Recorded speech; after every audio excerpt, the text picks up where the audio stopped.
When it comes to aviation, there's little doubt that we've progressed quite a bit since 1903, when the Wright brothers went and changed the world as a whole.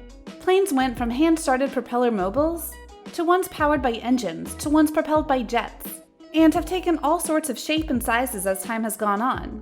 Fast forward to now, and you have some of the largest planes imaginable going and taking off and shocking the world every time they fly, and not crash. So given that, let's explore the takeoff of the world's largest aircraft that will blow your mind. Be sure to like the video and subscribe to the channel. Number 8. The AN-255. So let's get right to it, shall we? What is the aircraft that is so big that it's a marvel to watch take off? That would be the AN-255, an aircraft so huge that it has 240 world records under its belt. And when it takes off, it's said that it's not pushing itself forward, it's pushing the ground away from it. Very Chuck Norris, don't you agree? And we're not selling its takeoffs and landings short. It's been documented that when one goes and flies away or lands back on the ground, that there are crowds there recording it and trying to experience it for themselves. You don't really get that with a lot of other planes. Or at least not ones that we've heard of. One of the things that really separates this aircraft from others is its size. The aircraft has an incredible 290-foot wingspan. It's 270 feet long and almost 70 feet high. That is some impressive stats for an aircraft. And can you imagine back in 1903 if the Wright brothers were told about this aircraft? They'd probably say what most people said about big planes. That'll never fly. And they were wrong, most of the time. But it's not just about the size, it's what you do with it. Number 7. Weight capacity. One of the big reasons that aircraft like these are made is that they go and take loads of cargo to places all over the world. And indeed, the AN-255 has a massive amount of carrying capacity. For example, it's able to lift on average about 240 tons of weight. Not pounds, tons. What's more, in a pinch, it can go and lift over 600 tons of weight at max load. But if you think this is a large and slow craft, then you haven't been paying attention. Not only can it fly around 7,000 miles into the air, it can go at its cruising speed about 5,500 miles per hour. It can go faster than that if it needs to though, meaning that this plane is big, can carry a lot, and can get people and items to their destination without much effort, which is a big plus in many people's minds. So yeah, this is an incredibly useful aircraft that serves a purpose, and it's put to that purpose quite a bit.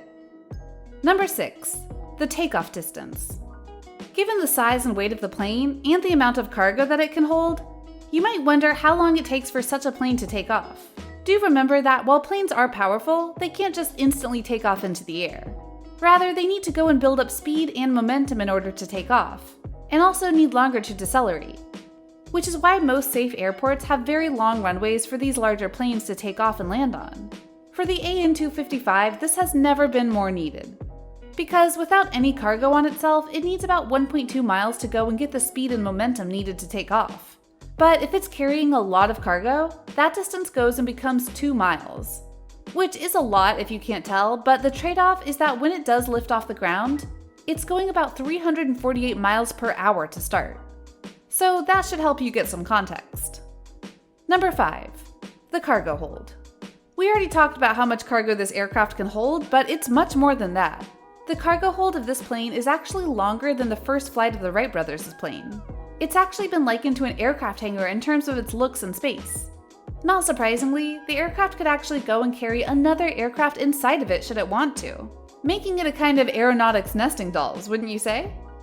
And if you're curious just how big the planes can be, to be ferried along by the AN-255, we're talking a Boeing 737.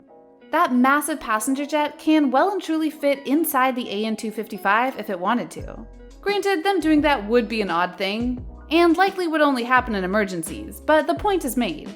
This aircraft is able to get the job done and carry just about anything. It also helps though that it has great engines. Number 4. Turbo power.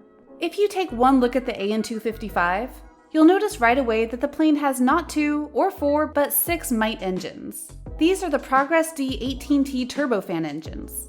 These are really massive engines, and they need 6 of them to not just get the AN-255 off the ground, but ensure that it can go fast through the air. Each one is over 6.6 feet in diameter, and they weigh 4.5 tons each. That size is not misspent though, as each engine goes and unleashes 23 tons of takeoff force when the aircraft starts up. If you are behind even one of those engines, you'd get hurt or go flying. Or go flying and get hurt. We're flexible. It's not hard to see why this plane needs that much power, and it's also not hard to see that it works, so this is very much a mission accomplished situation. Number 3. The elephant's head. We've already talked a lot about the cargo that this plane can hold, but do you know how it actually gets onto the plane itself? That would be through the elephant's bow or head. Basically, the front of the aircraft lifts itself up, and then a ramp is unfolded from that head and the cargo is wheeled on from there. That's not something you'd expect from a plane like this. It makes it appear more like a transformer than your typical massive plane. The process of lifting the head and putting down the ramp takes about 7 minutes, but it works out in the end, when it's easy to get the cargo on board and sealed up tightly. Number 2.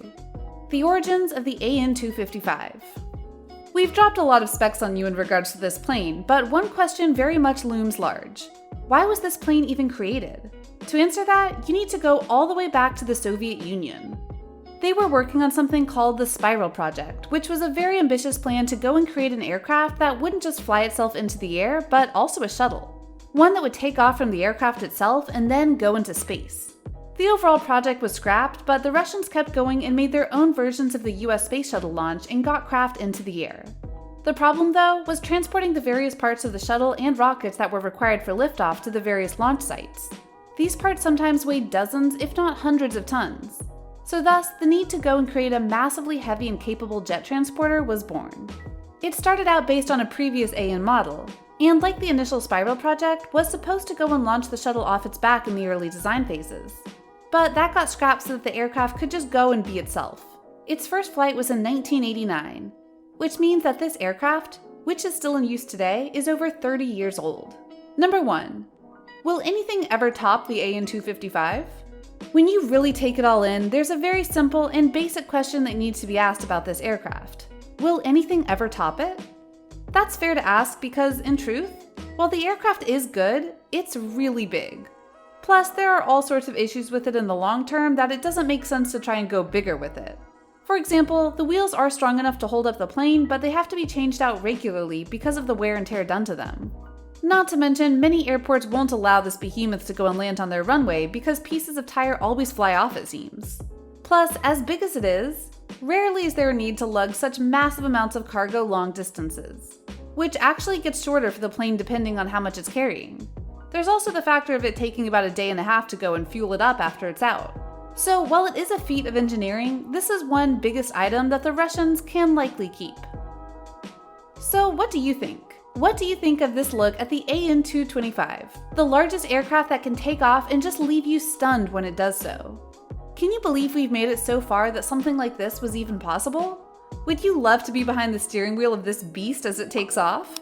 Who do you think will make the plane that beats this one? Let us know in the comments below, be sure to subscribe, and we'll see you next time on the channel.